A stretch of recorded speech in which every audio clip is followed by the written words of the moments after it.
క్రీస్తు ప్రభు నామములో అందరికి వందనాలు, అందరికి వందనాలు, అందరికి వందనాలు. ఒకరోజు యేసుక్రీస్తు ప్రభు పలు ప్రాంతాల్లో దేవుని పరిచర్య చేస్తూ రాజ్య సువార్తకి అనేక మందిని సమకూరుస్తూ పరలోక రాజ్యం సమీపించింది, మారు మనసు పొందండి దేవుడు అనేక మందికి చెప్తూ అనేక అద్భుతాలు, ఆశ్చర్యమైన కార్యాలు చేస్తూ ఒక ప్రాంతానికి వచ్చినప్పుడు చాలా జనసమూహం యేసుప్రభుని వెంబడించారు. యేసుప్రభు ఎక్కడున్నా సరే ప్రజలందరూ ఉంటారు, ఆయన చుట్టూ ప్రజలందరూ ఉంటారు. ఇప్పుడు ఒక అధికారి మన ప్రాంతానికి వచ్చాడు అనుకో, అధికారి చుట్టూ ఎవరుంటారు? చాలామంది ప్రజలు ఉంటారు. ఎందుకుంటారు? అధికారి మీద ప్రేమో, లేదా అధికారి దగ్గర ఉంటే మనకి విలువ ఉంటుందనో, లేదా అధికారికి భయపడో, లేదా అధికారి దగ్గరకు వస్తే ఏదైనా కావాలంటే ఇస్తాడనో, ఏదో ఒక రీతిగా ఒక అధికారి మన ప్రాంతానికి వస్తే ఆ అధికారి చుట్టూ జనాలు ఉంటారు. అదేవిధంగా యేసుక్రీస్తు ప్రభు ఒక ప్రాంతానికి వచ్చినప్పుడు యేసు ప్రభు చుట్టూ చాలామంది ప్రజలు ఉన్నారు. ఎక్కడ వెళితే అక్కడ జనసమూహం ఉంటారు. ఎందుకు ఎక్కువ ప్రజలు యేసు ప్రభుని వెంటాడుతున్నారంటే స్వస్థతల కోసం. యేసు ప్రభు దగ్గరికి వెళ్తే ఏదో కడుపు నొప్పి బాగా అయిపోద్ది, తలనొప్పి బాగా అయిపోద్ది, ఏదో కుటుంబంలో సమస్యలు తీరుతాయి, అప్పులు తీరుతాయి, ఏదో బాధలు తీరుతాయి అని వాటి కోసమే ప్రయాసపడుతున్నారు. కానీ యేసు ప్రభు దగ్గరికి వెళితే పరలోక రాజ్యం ఇస్తాడు అనేది చాలామంది ప్రయాసపడటం లేదు. ఈ లోకంలో ఎంతకాలం మనం జీవించినా, వ్యాధి ఉన్నా సరే వ్యాధి లేకపోయినా సరే మనం నిద్రించాల్సిందే. అది మాత్రం మనం గుర్తుపెట్టుకోవాలి. నీకు వ్యాధి వచ్చినా వ్యాధి రాకపోయినా ఒకప్పుడు మనం ఏం చేయాలి? చనిపోవాలి. చనిపోతే మనం ఎక్కడికి వెళ్తాము? ఈ లోకంలో నాకు అది కావాలి, ఇది కావాలి అని ప్రయాసపడుతున్నామే, నాకు పరలోక రాజ్యం కావాలి అని ప్రయాసపడుతున్నావా? ఒక ప్రశ్న మనం వేసుకోవాలి. యేసుక్రీస్తు ప్రభు ఆ ప్రాంతంలో ఉన్నప్పుడు ఒక వ్యక్తి వచ్చాడు ఆయన దగ్గరికి. ఒక వ్యక్తి ఆయన దగ్గరికి వచ్చి, ధర్మశాస్త్ర పండితుడు, ఒక శాస్త్రి ఆయన దగ్గరికి వచ్చాడు. ఏమన్నాడంటే, బోధకుడా, నీవెక్కడికి వెళ్ళినా నేను నీతో వస్తానన్నాడు. దాన్ని చదువుదాం మనం. మత్తయి సువార్త 8:19 చదవండి. అంతటా ఒక శాస్త్రి వచ్చి, బోధకుడా, నీవెక్కడికి వెళ్ళినను నీ వెంట వచ్చేదనని ఆయనతో చెప్పాను. చాలు. ఈ శాస్త్రి అంటే ధర్మశాస్త్ర పండితుడు ఒక నిర్ణయం తీసుకున్నాడు. ఆ నిర్ణయం ఏంటంటే, నువ్వెక్కడికి వెళ్ళినా నేను వస్తాను నీతోటి. ఆ నిర్ణయం. చాలామంది నిర్ణయాలు ఎప్పుడు తీసుకుంటారు చెప్పండి? బాప్తిసం తీసుకునేటప్పుడు ఒక నిర్ణయం తీసుకుంటాడు. నేను దేవుని మీదే ఉంటాను, దేవుని వైపే చూస్తాను, ఎన్ని కష్టాలు వచ్చినా, ఎన్ని బాధలు వచ్చినా, ఎన్ని శోధనలు వచ్చినా సరే దేవుని విడిచిపెట్టను.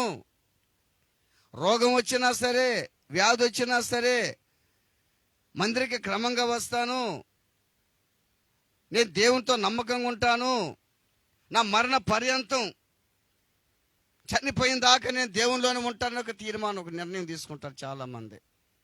తీసుకుంటారా లేదా? బాప్తిసాలు తీసుకున్న మనం ఉన్నాం కదా ఇక్కడ. బాప్తిసం తీసుకున్న ప్రతి ఒక్కరు కూడా ఈ నిర్ణయాలు వాళ్ళు తీసుకుంటారు. ఈ వ్యక్తి ఒక నిర్ణయం తీసుకున్నాడు.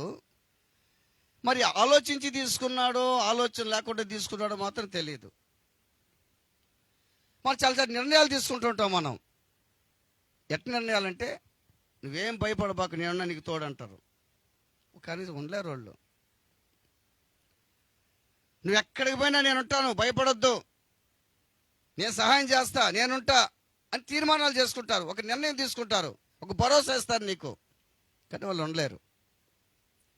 కానీ ఇదేంటంటే యేసుక్రీస్తు ప్రభు దగ్గరకు వచ్చిన వ్యక్తి శాస్త్రి, బోధకుడా, నీవెక్కడికి వెళ్ళినా, ఏ ప్రాంతానికి వెళ్ళినా నేను నీతో ఉంటాను, నీతో ఉంటాను. ఒక్క విషయం బాగా గుర్తుపెట్టుకోండి. నువ్వు యేసు ప్రభుని నమ్ముకున్నావు, అందరూ యేసు ప్రభుని నమ్ముకున్నారు. ఒక తీర్మానంతో వచ్చాం దేవుని దగ్గరికి. దేని దానికి వచ్చాం తీర్మానంతో? నీకు ఏదో బాగలేకపోతే యేసుని నమ్ముకున్నావు, కాదంటం లేదు. ఏదో మేలు జరిగింది యేసుని నమ్ముకున్నావు, కాదంటం లేదు. కానీ ఇప్పుడు నీకు బాగలేకుండా వచ్చింది, దేవుడు బాగు చేశాడు, మళ్ళా బాగలేకుండా వస్తుంది. ఏం చేస్తావు? మళ్ళా బాగలేకుండా వస్తుంది, మళ్ళా కడుపు నొప్పి వస్తుంది, మళ్ళీ తలనొప్పి వస్తుంది. అప్పుడేదో తొందరగా తగ్గిపోయింది అనుకో, ఇప్పుడు కొంచెం లేట్ అవ్వద్దు తగ్గేదానికి. ఏం చేస్తావు?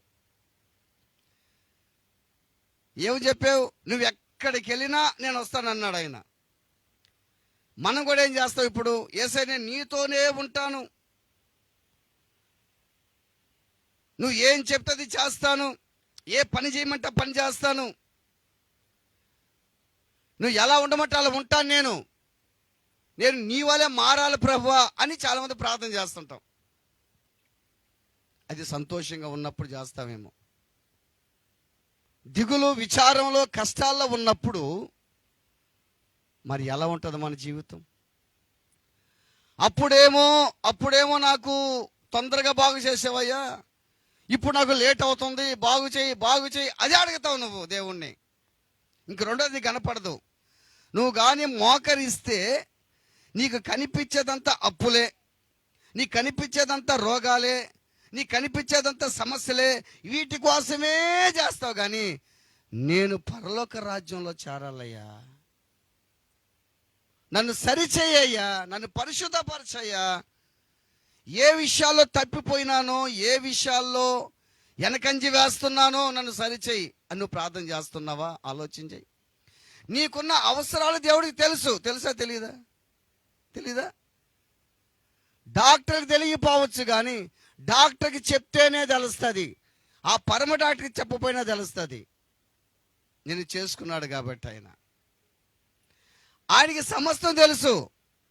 నీకు ఏ బాగలేదా, ఏ సమస్య, నీ నీడేందా, నీ అవసరం దానికి బాగా తెలుసు. అందుకని నువ్వేం చేయాలంటే, నువ్వు చేసే ప్రార్థన ఏం చేయాలంటే, బైబిల్ ఏం చెప్తుందంటే, మొదట ఆయన నీతిని, ఆయన రాజ్యాన్ని వెతకాలంట. ఏ వెతకాలంట? ఆయన నీతి, రాజ్యం వెతకాలి. అసలు ఏంది ఆయన నీతి? బైబిల్ అంటుందంటే, నీవు నీతిని ప్రేమించితివి, దుర్నీతిని ద్వేషించితివి, అందుచేత దేవుడు నీ దేవుడు. ఆయన నీతి ఏంది తెలుసా? ఆయన యేసు ఇష్టపడేది తెలుసా? నీకేదో లక్షల రూపాయలు ఇవ్వాలని, నీకు ప్లాట్లు తీసేయాలని, నీ వ్యాపారం డెవలప్ అవ్వాలని, నీకు ఒక బిల్డింగ్ కట్టించాలని కాదు. నువ్వు పరలోక రాజ్యానికి రావాలని, నీ ద్వారా అనేక మంది యేసుని నమ్ముకోవాలని, వాళ్ళు కూడా పరలోక రాజ్యానికి రావాలని. అదే ఆయన నీతి. ఆ రాజ్యం ఏంది? ఆయన రాజ్యం ఈ లోక రాజ్యం కాదు, అది ఈ లోక రాజ్యం కాదు. ఆయన రాజ్యం ఏంది? పరలోకంలో ఉండే రాజ్యం. దేవుని రాజ్యము భోజనము పానమును కాదు, కానీ నీతియు పరిశుద్ధాత్మయందలి ఆనందమునై ఉన్నది అని బైబిల్లో ఉంది. ఆయన రాజ్యం వినపడ్డారా? ఈరోజు నువ్వు ఆలోచించాయి, నీకున్నటువంటి అవసరాలన్నీ కూడా నువ్వు ప్రార్థన చేస్తుంటావు లేదా? చేస్తుంటావు. ఒక్కడు గుర్తుపెట్టుకో, నువ్వు ఒకవేళ నువ్వు చేసావనుకో, ప్రభా నా పరిస్థితి ఇది అన్ని చెప్పేసావు అనుకో, నువ్వు ఆయన నీతి కోసం ప్రార్థన చేయి, రాజ్యం కోసం ప్రార్థన చేయి. ప్రభా ఇక్కడ అనేక మంది నీతి తప్పి ఉన్నారయ్యా, అనేక మంది నీతిగా లేరయ్యా, నీ నీతికి దూరంగా ఉన్నారయ్యా, నీ సిలువుకి శత్రులుగా నడుచుకుంటున్నారయ్యా, వాళ్ళు చాలా మంది బాగలేరయ్యా, వాళ్ళందరినీ మార్చు. ఆ విధంగా ప్రార్థన చేసావంటే దేవుడు పరలోకం నుంచి నీ కోసం చప్పట్లు కొడతాడు. ప్రైజ్ ద లార్డ్, హల్లెలూయా. చప్పట్లు కొట్టి, అబ్బా బలా నమ్మకమైన నా మంచి దాసుడా, నీకంతా వ్యాధి ఉన్నా, నీ కుటుంబం అంత అనారోగ్యం ఉన్నా, నీకంత బాధ ఉన్నా ఈ పక్కన పెట్టి నా నీతి నా రాజ్యం కోసం ప్రయాసపడుతున్నావని దేవుడు ఎంత సంబరపడిపోతాడో, ఎంత ఆనందపడతాడో. నువ్వు అది నేర్చుకో. సూక్ష్మంలో మోక్షం అది నేర్చుకో. నువ్వు మోకరిస్తే అందరికి ఒక లెక్క చెప్పినట్టుగా మొత్తం దేవుడికి లెక్క చెప్పేస్తావు. నాకు అది ఇదే లెక్క చెప్పేస్తావు. మంచిది కాదంటాం లేదు, నువ్వు చెప్తావు, దేవుడికి కాదంటాం లే. కానీ ఆయన నీతి, ఆయన రాజ్యం కోసం ప్రార్థన చేయి. అది చదవదు ఒకసారి మనం. అదే మత్తయి సువార్త చూస్తే 6వ అధ్యాయం అనుకుంటా, 6వ అధ్యాయం చదువు. కాబట్టి మీరు మా భాగ్యనండి, ఆయన రాజ్యాన్ని నీతిని అబ్బా అంత చప్పలు కొట్టండి, దేవుని స్తోత్రం కలుగును గాక. ఇప్పుడు నీకు సమస్తం రావాలంటే బాగా గుర్తుపెట్టుకోండి అమ్మా, ఏమో సంతోషమా, బాగా గుర్తుపెట్టుకో. నీకు సమస్తం రావాలంటే, నీకు దేవుడు మేలు చేయాలంటే, నువ్వు ఏదైతే ఆలోచిస్తున్నావో, నీ అవసరం ఏందో దేవుడు నీకు ఇవ్వాలంటే ఏం చేయాలంటే, మొదట ఆయన నీతి. ఇప్పుడు నువ్వు మందిరికి వచ్చి కూర్చొని ఆరాధిస్తున్నావు అమ్మా.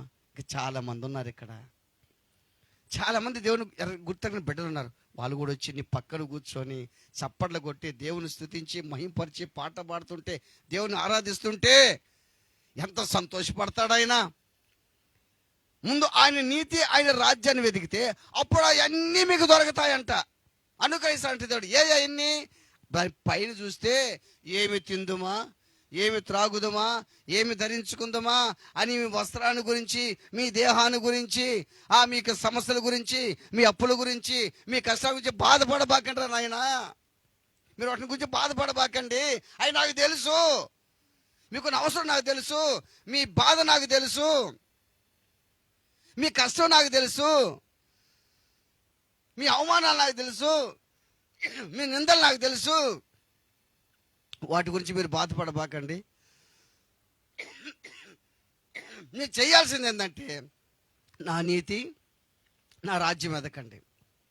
ఎదిగితే అప్పుడు అవన్నీ మీకు అనుగ్రహిస్తా. నీకేది అవసరమో, నీ నీడేందో, నువ్వు దేనికోసం ప్రయాసపడుతున్నావో అవన్నీ నీకు ఇస్తాను. నేను గత రాత్రి ప్రార్థన చేస్తూ ఉంటే కొన్ని వాటి కోసం ప్రార్థన చేస్తూ ఉన్నాను. నేను ప్రార్థన చేస్తూ ఉంటే దేవుడు టక్కున నాతో మాట్లాడాడు ఈ మాట గురించి. అరే, నువ్వు అన్నీ చెప్తుండవు, నీకు అన్నీ తెలిసి కూడా చెప్తున్నట్టుండవు కదరా, అన్నీ చెప్తున్నావు నువ్వు. నా నీతి నా రాజ్యం కోసం ప్రయాసపడరా. నీ మందిరికి వచ్చే వ్యక్తులు సరిపోతారా? ఇంకా పడలేదా? కొత్త వాళ్ళకి వద్దా? నూతన ఆత్మలకు అవుద్దా? ఈ కాలనీలో చాలా మంది ప్రజలు ఉన్నారు, వాళ్ళు మారాలి కదా. ఆల్మోస్ట్ వాళ్ళు చేస్తుంటాం, దేవుని కోసం చేస్తుంటాం మనం. ఎక్కువగా దానికోసం ప్రార్థన చేయి. దేవుడే ఏం చెప్పాడు తెలుసా? ఏం చెప్పాడంటే, మీరు సుఖముగాను నెమ్మదిగాను ఉండాలంటే మీరు దేశం కొరకు, అధికారుల కోసం, పాలకుల కోసం ప్రార్థన చేయమన్నాడు. ఇప్పుడు గుర్తుపెట్టుకోండి, దీన్ని పోల్నాడు చెరువు అంటారు, అంతేనా? ఈ పోల్నాడు చెరువులు ఎవరైతే లీడరో ఆయన కోసం మీరు ప్రార్థన చేయాలి. అయ్యా, ఆ పోల్నాడు చెరువు లీడర్తో నువ్వు మాట్లాడండి, ఆయనకి మంచి మనసు అయ్యా, ఆయన్ని మార్చండి అయ్యా. ఒకటి, దగ్గరలో బుచ్చి ఉంది మనకు, అయ్యా మా బుచ్చి ఎమ్మెల్యేని దీవించయ్యా, ఆ ప్రభుత్వాన్ని దీవించయ్యా, మా ఆంధ్ర రాష్ట్రాన్ని, మా ముఖ్యమంత్రి గారిని దీవించయ్యా, మా ప్రపంచ దేశాలు 256 దేశాలు ఉన్నాయ్యా, మా భారతదేశాన్ని, మా ప్రధానమంత్రి మోడీ గారిని దీవించయ్యా. వాళ్ళందరూ మారాలి ప్రభువా, వాళ్ళందరూ మార్పు చెందాలి ప్రభువా. నన్ను మార్చుకున్నావయ్యా, అయ్యా నన్ను మార్చుకున్నా. కానీ ఈ కాలనీలో చాలా మంది నీకు దూరంగా ఉన్నారయ్యా. అదే ఆయన నీతి, అదే ఆయన నీతి. దూరంగా ఉన్నారు, నీ రాజ్యం కోసం వ్యతిరేకంగా ఉన్నారయ్యా, నీ రాజ్యం కోసం రాలేక దూరం అయిపోతున్నారయ్యా. వాళ్ళు మారాలయ్యా, వాళ్ళు మార్పు చెందాలయ్యా, వాళ్ళు మార్చయ్యా అని నువ్వు ప్రార్థన చేస్తే దేవుడు నీ ప్రార్థన వింటాడు. మనం చేసే ప్రార్థనలు ఇవి. అంతేగాని నాకు అది ఇది అని దేవుడికి లెక్క చెప్పాను, అది తెలుసు ఆయనకి, ఎవరైనా నాకు తెలుసురా, నాకు అన్నీ తెలుసు. కానీ నేను ఎందుకు వచ్చాను ఈ లోకానికి? ఏ రోజైనా నాకు అదేం దేవుడిని అడిగినానా? నేను ప్రతిసారి వచ్చి నేను అనేక మంది కోసం రక్తం కార్చి, సిలువలో రక్తం కార్చి చనిపోయి 3వ దినాన లేచి నేను పరమునకు వెళ్ళి నీకోసం నేను విజ్ఞాపన చేస్తున్నానే. ఎంతసేపటికి నా కర్మ, నా శోధన, నా కష్టం అంటావే. నన్ను నా జీవితం అంతా కూడా నా శరీరాన్ని 600 గాయాలతో నేను నింపబడ్డానే. సిలువను మోసుకుంటూ 3 సార్లు పడిపోయినానే. నా వస్త్రాన్ని చీట్లేసి పంచుకున్నారే, పిడిగుద్దులు గుద్దేరే, నన్ను ఊసారే, అవమానపరిచారే నన్ను. నీకు గుర్తులేదా? ప్రభువా, అలా నన్ను అవమానంగా మాట్లాడుతుందయ్యా, నేను పోతుంటే తూ అని వస్తుందయ్యా అంటే నీకేం గుర్తు రావాలంటే ఇప్పుడు వస్తుంది నన్ను. అప్పుడు యేసు ప్రభు ఊహించుకున్నాడు నా కోసం. హల్లెలూయా. నా కోసం యేసయ్య పిడిగుద్దులు అనుభవించాడు, బాధలు అనుభవించాడు, కష్టాలు అనిపించాడు. నీకు జ్ఞాపకం రావాలి, గుర్తుపెట్టుకోండి దేవుని బిడ్డలారా. అందుకే శాస్త్రి అంటాడు, ఇదిగో ఇవన్నీ కూడా మనం బాగా ఆలోచన చేస్తే శాస్త్రి అంటున్నాడు, నీవెక్కడికి వెళ్ళినా అక్కడికి వస్తానన్నాడు. ఎక్కడికి వెళ్ళినా అక్కడికి వస్తాడు. దేవుడు ఒక్క మాట చెప్పాడు, ఏం తెలుసా? నన్ను వెంబడించేవాడు, నన్ను వెంబడించేవాడు సిలువను వెత్తుకొని వెంబడించాలి. చూడండి మత్తయి సువార్త చూడండి, అదే మత్తయి సువార్తలో 10:37 చూడండి. 10:37 దాని పక్కనే ఉంటుంది. 10:37 బాగానమ్మా. తండ్రినైనను తల్లినైనను నాకంటే ఎక్కువగా ప్రేమించేవాడు ఏదంట? అర్థమవుతుందా సమర్పణ? తండ్రినైనను అని మీ తల్లిని ప్రేమించకూడదని చెప్పటం లేదు. మొదటి ప్రాధాన్యత ఎవరికి ఇవ్వాలంట? బాగా గుర్తుపెట్టుకోండి, మీ భర్తను ప్రేమించండి అమ్మా. భర్తకి లోబడండి, మీ భర్తలకు లోబడండి. ఏదన్నా జరిగితే మీ భర్తకి పర్మిషన్ తీసుకోవాలి మీరు. అయ్యా పని చేద్దామా, మీ భర్తకు చెప్పకుండా చేయకూడదు. మీ భర్తలకు లోబడండి, మీ భార్యలు ప్రేమించండి. దేవుడు చెప్పే మాటలు. పురుషులారా మీ భార్యలు మీరు ప్రేమించండి. భర్తలారా, పురుషులారా మీ భార్యలను మీరు ఏం చేయాలంట? ప్రేమించాలి.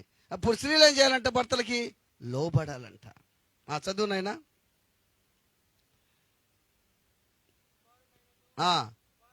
కుమార్తెనైనాను నాకంటే ఎక్కువగా ప్రేమించేవాడు నాకు పాత్రుడు కాడు.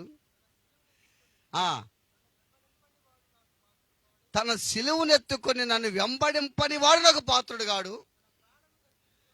తన ప్రాణము దక్కించుకునేవాడు దాన్ని పోగొట్టుకుంటాడు, కానీ నా నిమిత్తం తన ప్రాణం పోగొట్టుకునేవాడు దాన్ని దక్కించుకుంటాడు. చూసావా దేవుడు చెప్పింది? అంటే నువ్వు ఎక్కడికి వెళ్ళినా నేను వస్తాను అన్నాడు ఆయన.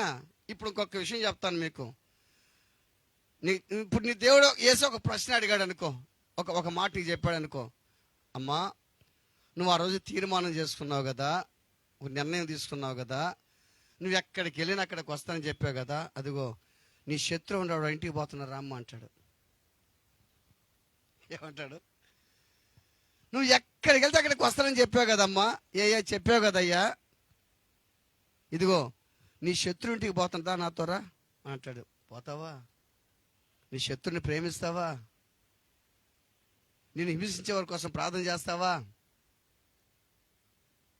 నన్ను వెంబడించేవాడు సిలువను ఎత్తుకొని వెంబడించాలి. దేవా, ఓ బోధకుడా, నువ్వెక్కడికి వెళితే నేను అక్కడికి వస్తాను. ఎక్కడికి వెళితే అక్కడికి వస్తాను. బాగా గుర్తుపెట్టుకోండి, ఆయన నిన్ను నడిపిస్తూ ఉంటాడు. ఎక్కడికి? లోయలో నడిపిస్తాడు, కష్టాల్లో నడిపిస్తాడు, కడగంలో నడిపిస్తాడు, వ్యాధుల్లో, బాధల్లో, శోధనలో నడిపిస్తాడు దేవుడు నిన్ను. నువ్వు నడుస్తావా? దేవుని బిడ్డలారా, మనం తీసుకున్న కమిట్మెంట్, తీర్మానం దేవునికి యథార్థంగా జీవించాలి మనం. అయ్యా నేను నీతోనే ఉంటాను నా జీవితం అంతా, నేను ఎన్నొచ్చినా సహించే మనసు నాకు దయచేని దేవుణ్ణి అడుగుదాం. అడిగితే దేవుడు ఖచ్చితంగా నీకు ఏం చేస్తాడు? ఆయన సహాయం చేస్తాడు. అందుకే యేసుప్రభు ఒక మాట అన్నాడు. ఏమన్నాడు తెలుసా? నువ్వేమో వస్తానంటున్నావు, నువ్వెక్కడికి వెళ్తే అక్కడికి వస్తానంటున్నావు, కానీ నక్కలకు బొరియలు ఉన్నాయి, ఆకాశ పక్షులకు గూళ్ళు ఉన్నాయి, మనిషి కుమారుడు తలవాల్చుకునే దానికి స్థలం లేదు. నాకేమో ఇల్లు లేదు, నాకు ప్లాట్ లేదు, నాకు బంగ్లా లేదు. యేసుని నమ్ముకుంటే బంగ్లా రాదు, పొలాలు రావు, ప్లాట్లు రావు. బాగా గుర్తుపెట్టుకోండి, యేసుని నమ్ముకుంటే నిత్య జీవాన్ని ఇస్తాడు. అంత చప్పలు కొట్టండి. హల్లెలూయా. ఈ లోకంలో నీకు ప్లాట్ లేకపోయినా, ఈ లోకంలో పొలం లేకపోయినా, ఈ లోకంలో నీకు ఆస్తి లేకపోయినా, అక్కడ నీకు ఆస్తి ఉంది, అక్కడ నీకు ప్లాట్ ఉంది, అక్కడ నీకు ఇల్లు ఉంది, అక్కడ నువ్వు బంగారు వీధుల్లో తిరుగుతావు. అది యేసయ్య చెప్పింది. ఈ లోకంలో నీకు డబ్బు లేకపోయినా చనిపోవాలి, డబ్బు ఉన్నా చనిపోవాలి, బంగారు లేకపోయినా చనిపోవాలి. ఏదో ఒకరికి మన ప్రాణం పోగొట్టుకుంటాం, పోవాల్సిందే. కానీ నువ్వు యేసయ్యని కానీ విశ్వసిస్తే, అని చెప్పినట్టు కానీ చేస్తే, అందుకే అతనితో చెప్పాడు, నాకు అసలు నక్కలకి బొరియలు ఉన్నాయ్యా, ఆకాశ పక్షులు కూడా గూళ్ళు ఉన్నాయ్యా, నాకు తలవాల్చేదానికి స్థలం కూడా లేదే, నువ్వేం వస్తానంటున్నావు అని అన్నాడు. ఇప్పుడు బాగా ఆలోచింది. యేసుని నమ్ముకున్నటువంటి మనము ఆయన సిలువను ఎత్తుకొని మనం ఏం చేయాలి? వెంబడించాలి, నడవాలి. ఆయన ఎన్ని కష్టాలు పడ్డాడు, మనకు కూడా కష్టాలు వస్తాయి. వస్తాయా రావా? వస్తాయా? ఇంట్లో కుటుంబంలో తల్లిదండ్రులు ఉండారు, కుమారుడు ఉన్నాడు. తండ్రి కష్టాలు పడతా ఉంటే కుమారుడు ఏం చేస్తాడమ్మా? నిజమైన కుమారుడు ఏం చేస్తాడు చెప్పండి? నిజమైన కుమారుడు తండ్రి కష్టం పడుతుంటే, లేదా తల్లి కష్టాలు పడుతుంటే, నిజమైన కుమార్తెలు ఏం చేస్తారు? తండ్రికి సహకరిస్తారు, ఆ కష్టాల్లో పాలు పంచుకుంటారు. అదేవిధంగా మన తండ్రి కష్టాలు పడ్డాడు, బాధలు పడ్డాడు, శోధనలు పడ్డాడు, అవమానించబడ్డాడు, దూషించబడ్డాడు, నిందించబడ్డాడు, ఆఖరికి సిలువైపోయి చనిపోయినాడు. మనం కూడా యేసు వలె నీకెన్ని కష్టాలు వచ్చినా, బాధలు వచ్చినా, సూటిపోటి మాటలు వచ్చినా, ఎన్ని విమర్శలు వచ్చినా, నేను హేళన చేసినా, ఎగతాళి చేసినా సరే, అవి తట్టుకొని నిలబట్టమే దేవుని కృప. హల్లెలూయా, హల్లెలూయా. అది దేవుడు ఆయన అన్నాడు, నీవెక్కడికి వెళ్ళినా నేను అక్కడికి వస్తానన్నాడు. ఇప్పుడు మనం కూడా, ప్రభువా నైనా నన్ను జ్ఞాపకం చేసుకయ్యా, ఈ శ్రమలు ఓర్చుకునే కృప, ఓర్చుకునే భాగ్యం నాకు దయచేయని దేవుని అడిగితే దేవుడు ఖచ్చితంగా నీకు ఇస్తాడు. ప్రార్థన చేసుకుందాం, తల్ల వంచుదాం, కళ్ళు మూసుకుందాం.